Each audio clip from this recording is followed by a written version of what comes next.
Alright guys, so first thing I want to go over is, let's be honest here, that video kind of sucked. So I'm going to redo this.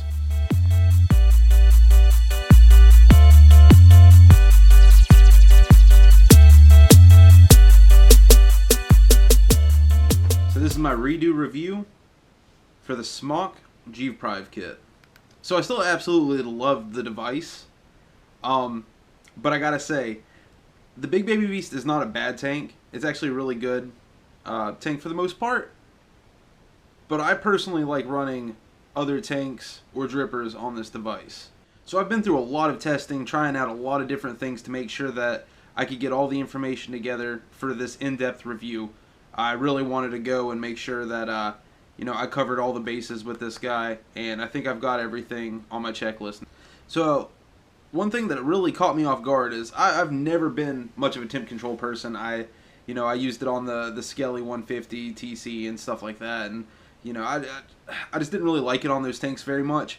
And so I was fiddling around with the temp control because I felt like the last review, that was one thing that I really lacked on. I didn't even go over the temp control at all. So I really wanted to test that out with this, and I found myself really liking the Vaporesso target tank.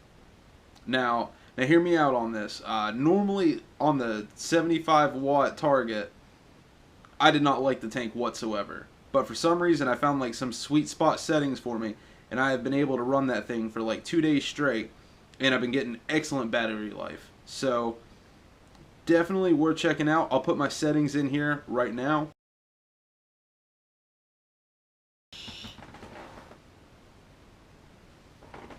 Alright, so look at this, guys. I've been running this all day at work today. I just got off work. I did a 10-hour shift, and I chain vape while I work because I drive from job to job to job.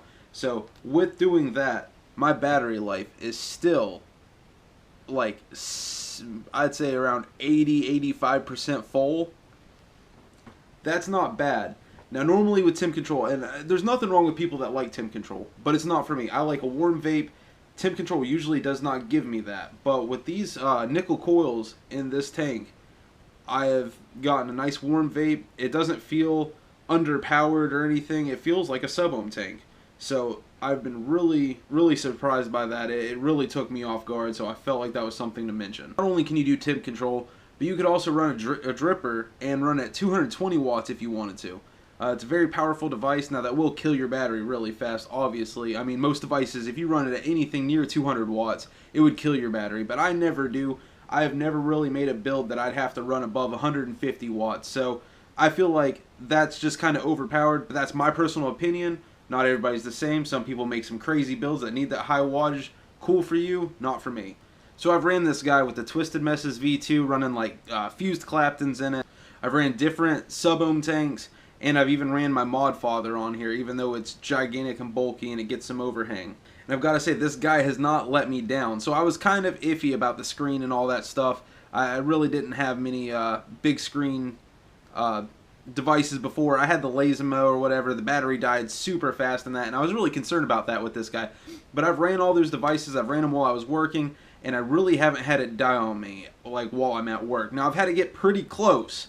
Man, I've got to say, drippers, obviously, it gets a lot closer doing that, but I had a secondary device with me, just in case. But, yeah, so the battery life is actually really good in this thing. It really conserves battery.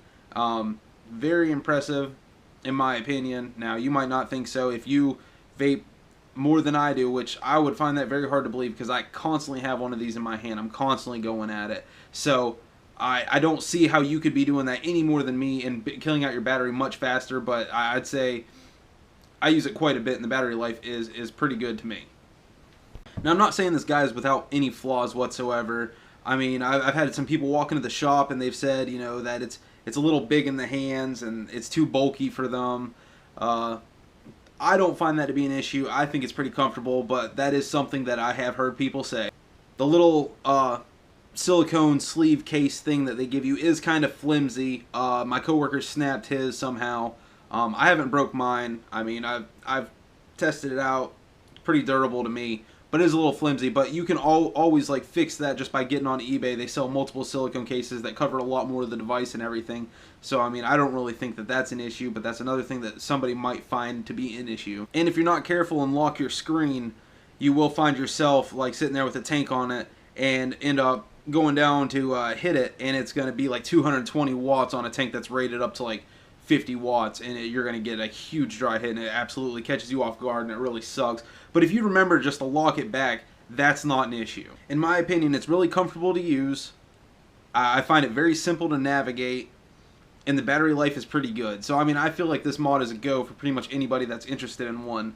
But let's go ahead and jump down and go over the menu system so that you guys can see more like thoroughly into it and how you navigate. Alright, so let's go ahead and jump in and say right here, that is your fire button. This button up here, that is what locks your screen.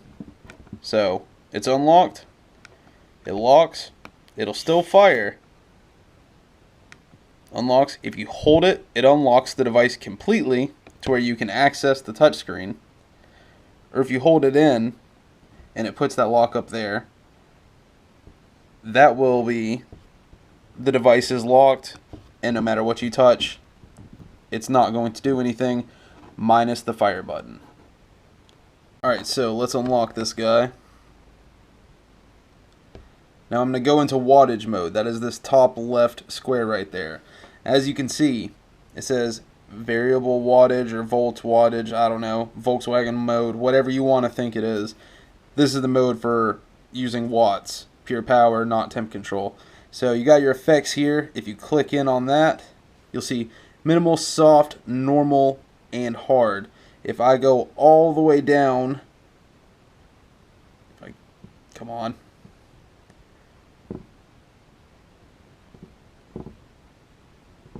Well, whatever. It's hard to do with this camera in front of me. But if you go all the way down, it's also got a max. And when you do max, it will ramp up extremely fast. So those effects are about your ramp up time. If I'm running a dripper, I put it on hard. If I'm running a tank, I run it on normal. Below that, we have our wattage bar. It's set to 50 watts. I can grab this blue dot and I can drag it up. And it increases. All the way to 220 watts. It goes down all the way to 1 watt. You have your minus and plus right here. You can go up by 1 at a time. You can go down by 1 at a time. And then when you want to switch into this mode, you hit the activate switch. And then when you come out of this screen, you are in your watts. To go to temp control mode, you just click this back arrow here. This top right one says TC mode. Touch that. I've got material is nickel. You can go through. You got titanium and stainless steel. It's got a preheat temperature. So that's your wattage that it's using in temp control mode. I set mine to 125. Now these settings I have found are the only way that I can stand using temp control. And with these settings, I have actually enjoyed it. And then to activate it, you hit the little switch that says activate. Now if we go out of here, we are in temp control mode. Down here at the bottom left, that is your max puff. So if you hit that, it'll tell you what you're at. It says I'm at 151. You can set a max puff, or you can just leave it at 0. You can reset them. So that's your whole max puff settings. At the bottom right, you have your settings. So if I click into that, it tells you your UID. You've got your model number. Your model number also is telling you what version you're running. Mine is 1.6. So there is a 1.8, and there's an upgrade for it. I'll get into that here in a minute, but first I want to talk about what that 1.8 is fixing. So I got my screen timeout at 60 seconds, and I've got my time set. So it says it's 2017, January 18th, and it is 5:15. Now, if I go back, and you see up here, it says that it is Tuesday. Today is definitely Wednesday. That update fixes that. But under research, I have found out that that update is actually causing devices to lock up. So I decided to kind of just deal with the fact that it says Tuesday. I check my phone. My phone's always in my pocket. I've got a smartwatch. I can watch those things. I don't need to use my mod to tell me what the date is. So that's pretty much your settings. That's everything inside this mod. Go ahead and back right out of here. And then I always make sure I lock it back. I don't want to find myself vaping a temp control coil at 220 watts, so we're backed out. We're ready to get out of this close-up view. Its resistance range is 0.1 to 3 ohms. Now, it says that it runs 0.06 to 3 in temp control. I don't think that's true because I have ran Kanthal builds at 0.07 on this device. So that might be for an earlier version and then they updated them before they started popping out other versions of them. But it definitely ran 0.07 with a Kanthal build on it.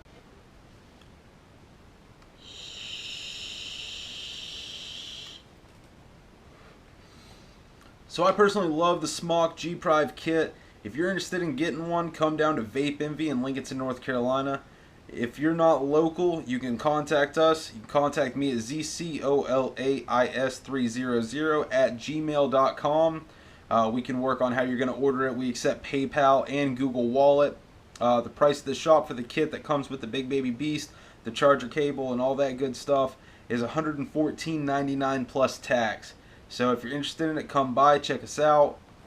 Please check out all my giveaways. I've got a ton of giveaways going on. I'm giving away a G-Priv. That one's little rules are pretty high up there because it's an expensive device just to give away. So I want to make sure that, you know, I keep up with it. 100 likes on that video, and then I'll be choosing someone out of the comment section because you got to like and comment. I'm going to choose somebody out of the comment section. I'm going to send that to them. I've got another one for the Nugget, and I'm going to be giving away a Metropolis tank with it. I've got another giveaway for a Praxis 150. The secondary winner will get a V3 flip. Now, I'm also going to include random accessories with these two. Like, you're not going to get the Praxis, and I'm just going to ignore you and not give you a tank. You're going to get a tank with it. If you get this guy, you're going to get drippers. I'm probably going to give you like 3 of them. I've got a ton of drippers I don't use. Including the same thing with the Smok G-Priv kit. It comes with a tank, so I'm going to be content with that. You know, you get your tank with the Nugget. So, I mean, I've got good giveaways.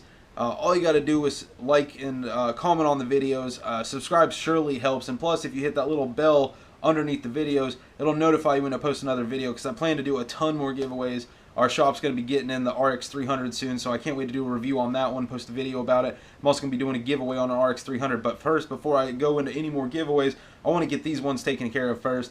Now, obviously, the G-Priv is going to take a while for that to come through, but the Praxis, I'm going to drop it down. Once I get 20 likes on that video, I'm going to go ahead and give away the Praxis. The only one that's staying at 100 is the G-Priv kit, so definitely like, comment, share. Sharing will definitely help get it out there, get the reviews out and stuff quicker, get the giveaways done quicker, and that way I can go on to getting more devices and doing more giveaways.